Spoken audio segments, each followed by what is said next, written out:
ವೀಕ್ಷಕರೇ ನಮಸ್ಕಾರ. ತಮ್ಮ ಪರಿಚಯ ಚಾನೆಲ್ಗೆ ಸುಸ್ವಾಗತ.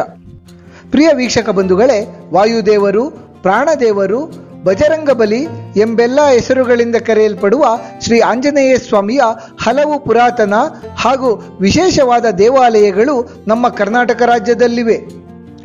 ಅದರಲ್ಲಿಯೂ ವಿಶೇಷವೆನ್ನುವಂತೆ ಬಾಗಲಕೋಟೆ, ವಿಜಯಪುರ ಜಿಲ್ಲೆಗಳಂತಹ ಉತ್ತರ ಕರ್ನಾಟಕದ ಭಾಗಗಳಲ್ಲಿ ಹನುಮ ದೇವರ ಹಲವು ಜಾಗೃತ ಪುಣ್ಯಕ್ಷೇತ್ರಗಳಿವೆ. ಇಂದು ನಮ್ಮ ಪ್ರಸ್ತುತ ಸಂಚಿಕೆಯಲ್ಲಿ ಉತ್ತರ ಕರ್ನಾಟಕದ ಬಾಗಲಕೋಟೆಯಲ್ಲಿರುವ ಆಂಜನೇಯ ಸ್ವಾಮಿಯ ವಿಶೇಷ ದೈವಿಕ ನೆಲೆಯೊಂದರ ಬಗ್ಗೆ ಹಲವು ಕುತೂಹಲಭರಿತ ಮಾಹಿತಿಗಳನ್ನು ಬಿತ್ತರಿಸುತ್ತಿದ್ದೇವೆ.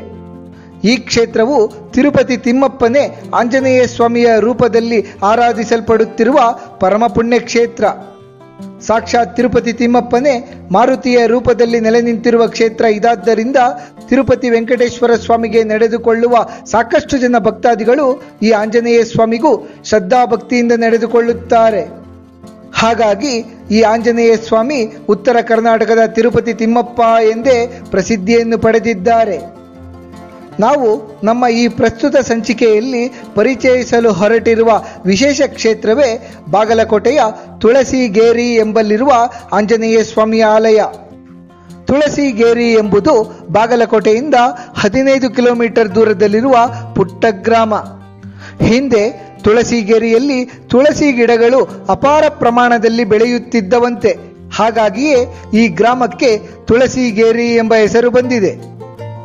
ಇಲ್ಲಿ ನೆಲೆಸಿರುವ ಆಂಜನೇಯ ಸ್ವಾಮಿಯ ದೇವಾಲಯದಿಂದಾಗಿಯೇ ತುಳಸಿಗೇರಿಯು ಒಂದು ಪ್ರಸಿದ್ಧ ಯಾತ್ರಾ ಕ್ಷೇತ್ರವಾಗಿ ಗುರುತಿಸಲ್ಪಟ್ಟಿದೆ. ತುಳಸಿಗೇರಿಯ ಆಂಜನೇಯ ಸ್ವಾಮಿಯನ್ನು ಭಕ್ತಾದಿಗಳು ತಿರುಪತಿಯ ತಿಮ್ಮಪ್ಪನ ಪ್ರತಿರೂಪ ಎಂದು ಪೂಜಿಸುತ್ತಾರೆ. ತುಳಸಿಗೇರಿಯ ಆಂಜನೇಯ ಸ್ವಾಮಿಯನ್ನು ತುಳಸಿಗಿರೀಶ್ವರ ಎಂದು ಸಹ ಕರೆಯಲಾಗುತ್ತದೆ. ತುಳಸಿಗಿರಿಯ ಆಂಜನೇಯ ಸ್ವಾಮಿಯ ಆಲಯವು ಸುಮಾರು 11ನೇ ಶತಮಾನದ ದೇವಾಲಯವಾಗಿದೆ. ತುಳಸಿಗೇರಿಯ ಆಂಜನೇಯ ಸ್ವಾಮಿಯ ವಿಗ್ರಹವು ಸುಮಾರು 6.5 ಅಡಿ ಎತ್ತರವಿದೆ. ಆಂಜನೇಯ ಸ್ವಾಮಿಯಲ್ಲೇ ಶ್ರೀ ವೆಂಕಟೇಶ್ವರನ ಸನ್ನಿಧಾನವಿರುವುದರಿಂದ ಆಂಜನೇಯ ಸ್ವಾಮಿಯ ಮುಖದಲ್ಲಿ 3 ನಾಮಗಳು, ಶಂಖ ಹಾಗೂ ಚಕ್ರಗಳಿವೆ. ತುಳಸಿಗೇರಿಯ ಆಂಜನೇಯ ಸ್ವಾಮಿಯ ಇತಿಹಾಸ ಬಹಳ ರೋಚಕವಾಗಿದೆ. ಸುಮಾರು 11ನೇ ಶತಮಾನದಲ್ಲಿ ದೇಸಾಯಿ ಎಂಬುವವರು ತಿರುಪತಿ ತಿಮ್ಮಪ್ಪನ ಮಹಾನ್ ಭಕ್ತರಾಗಿದ್ದರಂತೆ. ಅವರು ಪ್ರತಿ ವರ್ಷವೂ ವಿಜಯದಶಮಿಯ ಸುಸಂದರ್ಭದಲ್ಲಿ ತಿರುಪತಿ ಕ್ಷೇತ್ರದಲ್ಲಿ ನಡೆಯುವ ಬ್ರಹ್ಮ ರಥೋತ್ಸವದಲ್ಲಿ ತಪ್ಪದೇ ಭಾಗವಹಿಸಿ ಚಿನ್ನ, ಬೆಳ್ಳಿ, ದವಸ ಧಾನ್ಯಗಳನ್ನು ಅರ್ಪಿಸುತ್ತಿದ್ದರಂತೆ. ಹೀಗಿರುವಾಗ ಅವರಿಗೆ 80 ವರ್ಷ ವಯಸ್ಸಾಯಿತಂತೆ. ಇನ್ನು ಮುಂದೆ ತಿರುಪತಿಗೆ ಹೋಗಿ ತಿಮ್ಮಪ್ಪನ ದರ್ಶನವನ್ನು ಪಡೆಯುವುದು ಕಷ್ಟ ಸಾಧ್ಯ ಎಂದು ಅವರು ಚಿಂತಾಕ್ರಾಂತರಾದಾಗ ಸಾಕ್ಷಾತ್ ತಿಮ್ಮಪ್ಪ ಸ್ವಾಮಿಯೇ ದೇಸಾಯಿಯವರ ಕನಸಿನಲ್ಲಿ ಕಾಣಿಸಿಕೊಳ್ಳುತ್ತಾರೆ. ದೇಸಾಯಿಯವರಿಗೆ ಸ್ವಪ್ನದಲ್ಲಿ ಕಾಣಿಸಿಕೊಂಡ ತಿರುಪತಿ ತಿಮ್ಮಪ್ಪನವರು ದೇಸಾಯಿಯವರು ತಿರುಪತಿಗೆ ತನ್ನ ದರ್ಶನಕ್ಕಾಗಿ ಆಗಮಿಸುವುದು ಬೇಡವೆಂದು ಸ್ವತಃ ತಾವೇ ದೇಸಾಯಿಯವರ ಊರಿನಲ್ಲಿ ಬಂದು ನೆಲೆಸಿ ದೇಸಾಯಿಯವರಿಗೆ ದರ್ಶನ ನೀಡುವುದಾಗಿಯೂ ಅಭಯ ನೀಡಿದರು.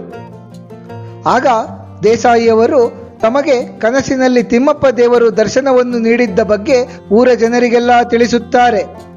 ದೇಸಾಯಿಯವರ ಮಾತನ್ನು ಕೇಳಿದ ನಂತರ ಊರಿನವರೆಲ್ಲ ಹುಡುಕಾಡಿದಾಗ ಊರಿನಲ್ಲಿದ್ದ ತುಳಸಿ ವನದಲ್ಲಿ ಒಂದು ಹುತ್ತದೊಳಗೆ ಆಂಜನೇಯ ಸ್ವಾಮಿಯ ಉದ್ಭವ ಮೂರ್ತಿ ಗೋಚರಿಸುತ್ತದೆ. ಆ ಆಂಜನೇಯ ಸ್ವಾಮಿಯು ತಿರುಪತಿ ತಿಮ್ಮಪ್ಪನ ಪ್ರತಿರೂಪ ಎಂದೇ ಭಾವಿಸಿ ದೇಸಾಯಿಯವರು 1102ರಲ್ಲಿ ಅದೇ ಜಾಗದಲ್ಲಿ ಆಂಜನೇಯ ಸ್ವಾಮಿಯ ಭವ್ಯ ಮಂದಿರವೊಂದನ್ನು ನಿರ್ಮಿಸುತ್ತಾರೆ. ಅಂದಿನಿಂದ ಇಂದಿನವರೆಗೂ ತುಳಸಿಗೇರಿಯ ಆಂಜನೇಯ ಸ್ವಾಮಿಯನ್ನೇ ಈ ಭಾಗದ ಜನತೆ ತಿರುಪತಿ ತಿಮ್ಮಪ್ಪನ ಪ್ರತಿರೂಪ ಎಂದೇ ಪೂಜಿಸುತ್ತಾ ಬಂದಿದ್ದಾರೆ. ತುಳಸಿಗೇರಿಯ ಆಂಜನೇಯ ಸ್ವಾಮಿಯು ಉತ್ತರ ಕರ್ನಾಟಕ ಭಾಗದ ಹಲವು ಕುಟುಂಬಗಳ ಮನೆ ದೇವರು. ಶನಿವಾರಗಳಂದು ಹಲವು ಭಕ್ತಾದಿಗಳು ಬಾಗಲಕೋಟೆ ಹಾಗೂ ಇತರ ಸ್ಥಳಗಳಿಂದ ಕಾಲ್ನಡಿಗೆಯಲ್ಲಿಯೇ ಆಗಮಿಸಿ ಆಂಜನೇಯ ಸ್ವಾಮಿಯ ದರ್ಶನವನ್ನು ಪಡೆದು ಪುನೀತರಾಗುತ್ತಾರೆ. ಮಂಗಳವಾರ, ಶನಿವಾರ, ಅಮಾವಾಸ್ಯೆ ಹಾಗೂ ಪೌರ್ಣಿಮೆಯ ದಿನಗಳಂದು ತುಳಸಿಗೇರಿಯ ಆಂಜನೇಯ ಸ್ವಾಮಿಯ ದೇಗುಲ ಕಾಲಿಡಲು ಸಹ ಜಾಗವಿಲ್ಲದಷ್ಟು ಜನಸಂದಣಿಯಿಂದ ಕೂಡಿರುತ್ತದೆ. ಹಲವು ಶತಮಾನಗಳಷ್ಟು ಹಳೆಯದಾದ ಈ ಆಂಜನೇಯ ಸ್ವಾಮಿಯ ದೇಗುಲ ಸುಂದರ ಶಿಲ್ಪಗಳಿಂದ ಕೂಡಿದ್ದು ಬಹಳ ಸೊಗಸಾದ ವಾಸ್ತುಶಿಲ್ಪವನ್ನು ಹೊಂದಿದೆ. ವಿಶಿಷ್ಟವಾದ ಹಿನ್ನೆಲೆಯುಳ್ಳ ತುಳಸಿಗೇರಿಯ ಆಂಜನೇಯ ಸ್ವಾಮಿಯ ದೇಗುಲ ಬಹಳ ಪ್ರಶಾಂತವಾದ ವಾತಾವರಣದಲ್ಲಿದೆ. ತುಳಸಿಗೇರಿಯ ಆಂಜನೇಯ ಸ್ವಾಮಿಯನ್ನು ಪೂಜಿಸುವ ಭಕ್ತಾದಿಗಳಿಗೆ ಶನಿ ದೋಷ ನಿವಾರಣೆಯಾಗುವುದಲ್ಲದೆ ಭಕ್ತಾದಿಗಳ ಕಷ್ಟ ಕಾರ್ಪಣ್ಯಗಳೆಲ್ಲವೂ ಮಂಜಿನಂತೆ ಕರಗಿ ಹೋಗುತ್ತದೆ. ಅಲ್ಲದೆ ತನ್ನ ಭಕ್ತಾದಿಗಳನ್ನು ದುಷ್ಟಶಕ್ತಿ ಅಥವಾ ಮಾಟ ಮಂತ್ರಗಳಿಂದ ತುಳಸಿಗೇರಿ ಆಂಜನೇಯ ಸ್ವಾಮಿಗಳು ರಕ್ಷಿಸುತ್ತಾ ಬಂದಿರುವುದರಿಂದ ಈ ಸ್ವಾಮಿಯನ್ನು ಭಕ್ತಾದಿಗಳು ಶತ್ರುಭಯ ನಾಶಕ ಎಂದು ಪೂಜಿಸುತ್ತಾರೆ. ರಾಜಧಾನಿ ಬೆಂಗಳೂರಿನಿಂದ ಬಾಗಲಕೋಟೆಗೆ ಸುಮಾರು 485 ಕಿಲೋಮೀಟರ್ ದೂರವಾಗುತ್ತದೆ. ಬಾಗಲಕೋಟೆಯಿಂದ ಬೆಳಗಾವಿ, ಮುಧೋಳ, ಜಮಖಂಡಿಗೆ ತೆರಳುವ ಬಸ್ಗಳಲ್ಲಿ ಈ ತುಳಸಿಗೆರೆ ಕ್ಷೇತ್ರಕ್ಕೆ ಸುಲಭವಾಗಿ ತಲುಪಬಹುದು. ತುಳಸಿಗೇರಿ ಕ್ಷೇತ್ರದಲ್ಲಿ ಆಂಜನೇಯ ಸ್ವಾಮಿಯ ಮೂರ್ತಿಯಲ್ಲಿಯೇ ನೆಲೆ ನಿಂತಿರುವ ತಿರುಪತಿ ತಿಮ್ಮಪ್ಪ ದೇವರ ಕೃಪಾ ಕಟಾಕ್ಷವೂ ಸಹ ನಮ್ಮೆಲ್ಲರ ಮೇಲಿರಲಿ ಎಂದು ಕೇಳಿಕೊಳ್ಳುತ್ತಾ ಈ ಕಿರುಪರಿಚಯವನ್ನು ಮುಗಿಸುತ್ತಿದ್ದೇವೆ. ವೀಕ್ಷಕರೇ, ನಿಮಗೆ ಈ ವಿಡಿಯೋ ಇಷ್ಟವಾಗಿದ್ದಲ್ಲಿ ಲೈಕ್ ಮಾಡಿ, ಶೇರ್ ಮಾಡಿ ಮತ್ತು ಸಬ್ಸ್ಕ್ರೈಬ್ ಮಾಡಿ ಹಾಗೂ ಬೆಲ್ ಬಟನ್ ಒತ್ತುವುದನ್ನು ಮರೆಯಬೇಡಿ.